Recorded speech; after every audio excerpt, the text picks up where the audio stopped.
institutions. What kind of higher education institutions do these rankings depict, or what kind of picture of higher education emerges? I would like to focus next few minutes on that. Firstly, as we can go back to this slide on the rankings of the QS. So now we discussed what do various rankings consider. Now is the point to arrive at some conclusions based on these considerations. What is it that these rankings benchmark in terms of quality? What is expected of higher education institutions? Globally, there is concern in the industry, in the market, that the students who graduate out of higher education institutions are not employable. That is becoming a major concern in the market, in the industry, and therefore affecting nations, countries. How do these rankings help? These rankings set benchmarks in terms of how higher education institutions function in the marketplace, whereby the graduates coming from these higher education institutions, they gain good employment, they are considered employable by the employers or the industry or the market, and thus has become a very important benchmark. What is also happening is globally the funding from the government, higher education institutions, as we discussed earlier, the quality institutions emerged in a backdrop where the government was the main funder of higher education. That situation is now changing. Now in this changing scenario, the institutions have to compete for funding, and this funding may come from various sources. It may come from the government, again related to the conditionality of the quality of the higher education institution or the assessment of the higher education institution. Other could be the industry based funding, which is highly competitive, and the other third as a funding source could be the students. So these higher education institutions globally, they compete for good students, not only good students who have good achievement marks in their previous examinations, but also the students who are able to fund their education. So therefore, because of this competition in amongst the higher education institutions, if they are able to project themselves at good institutions, they are able to attract good faculty, good students, and therefore project themselves at good higher education institutions. All these aspects, according to the viewpoint of the stakeholders, are actually debatable. India, for example, had this concern for long that the Indian institutions do not figure in the world university rankings. Of course, we have some of our institutions, very good institutions, which figure in a top 500, but at the time of the discussion when it happened, the debates which were happening in 2011-12, the concerns were that the institutions do not figure in the world universities top 200 rankings. Considering the issue of quality and the concerns with the quality at the national level, the Indian government launched the MHRD through the MHRD, the Ministry of Human Resources and Development Initiative, in 2015, the National Institutional Ranking Framework. And the first edition of these rankings was released in 2016. Two committees were developed or constituted. One committee looked at the technical higher education institutions and developed a framework for the institutional ranking for the technical institutions, and then yet there was another committee which looked at the multidisciplinarity of the institutions, and therefore according to that aspect in mind prepared a framework for the multidisciplinary institutions, the universities and colleges. Based on these two, there was then a committee, the National Level Review Committee was constituted, which looked at both the frameworks, tweaked them, made some suggestions, and then based on the suggestions of the National Review Committee, NLRC, final rankings or the changed rankings, a new version of rankings was proposed with slightly changed parameters in 2017. Initially, the rankings have been confined to higher education institutions of very reasonable size, but also these centrally funded higher education institutions. And when it comes to centrally funded higher education institutions, it is irrespective of their size. The parameters which are considered in the NIRF are the following 5. You can see that on the screen: the teaching, learning and resources, research and professional practice, graduate outcomes, outreach and inclusivity, and perception.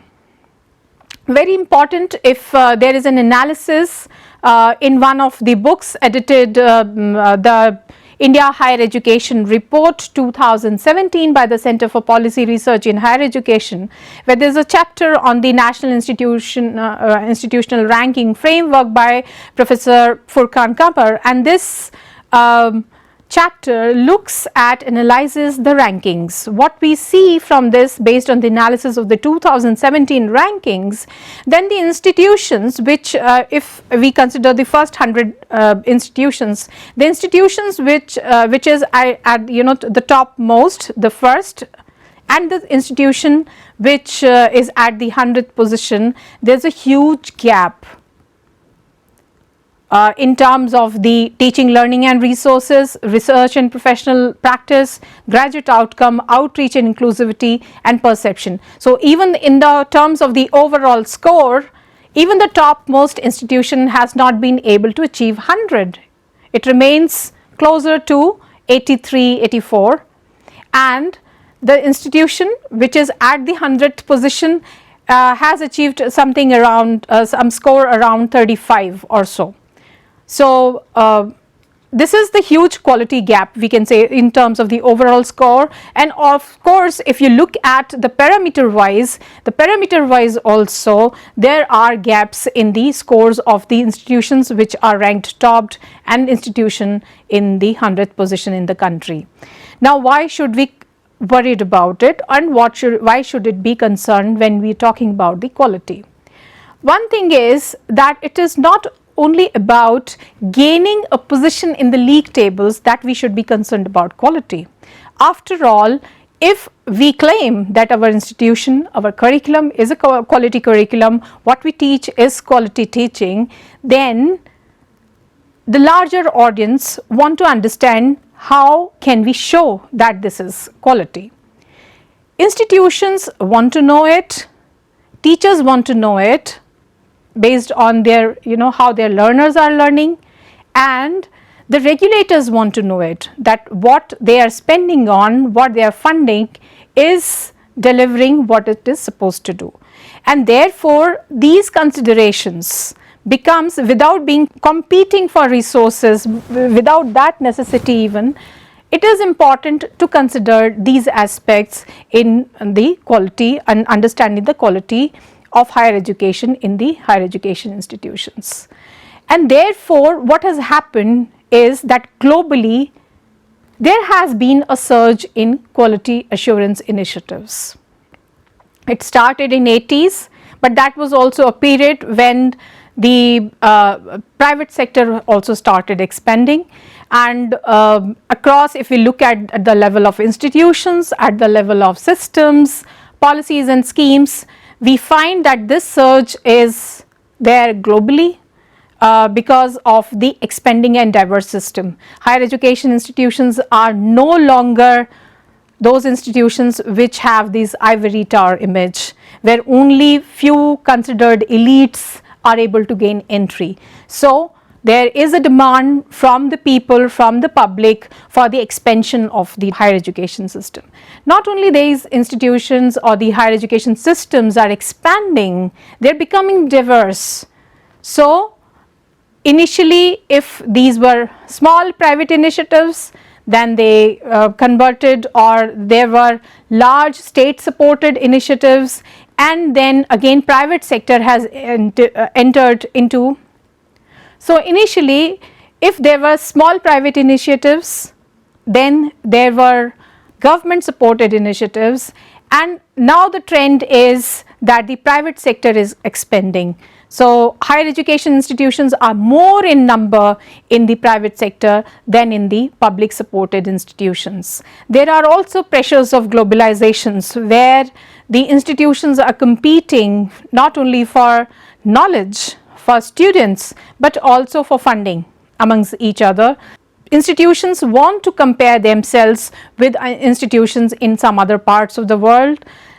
There is also, as we mentioned in the issue of the expansion and diversification of the system, that there is the relationship between higher education and the state is also changing. So earlier the state was the regulator as well as funder, but now the funding aspect is declining. The state is more of a regulator to assure the quality through its various allied arms, but also it's not that much a funder.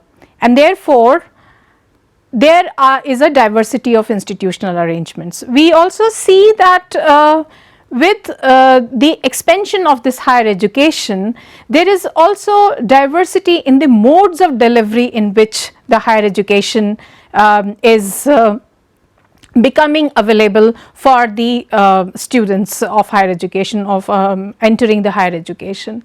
One example is that it's from the earlier it was formal, regular, and then there came a phase where open and distance learning entered the higher education system with the emergence of new technologies, and this course itself is one example where we are interacting with each other in a video mode, that with the emergence of new technology, open and blended learning, video based learning systems are becoming very important ways in which higher education is becoming available to the students.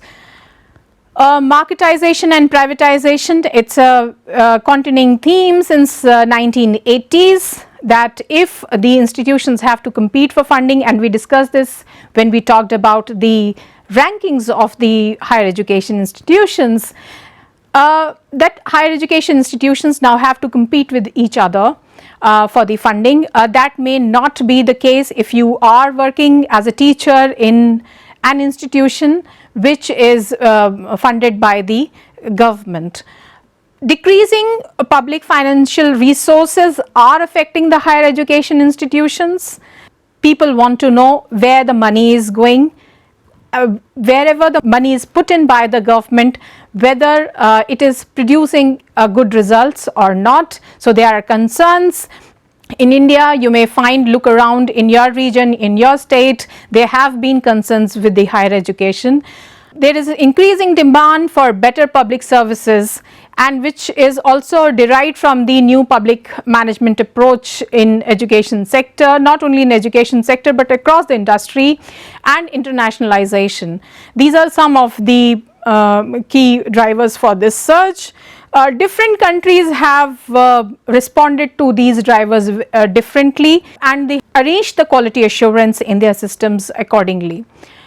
So one interaction point I think I would suggest is that you look at your institution where you are working, where the region in which is located, the state in which it is located, and just think of the concerns of quality higher education in your state, in your region, in your institution.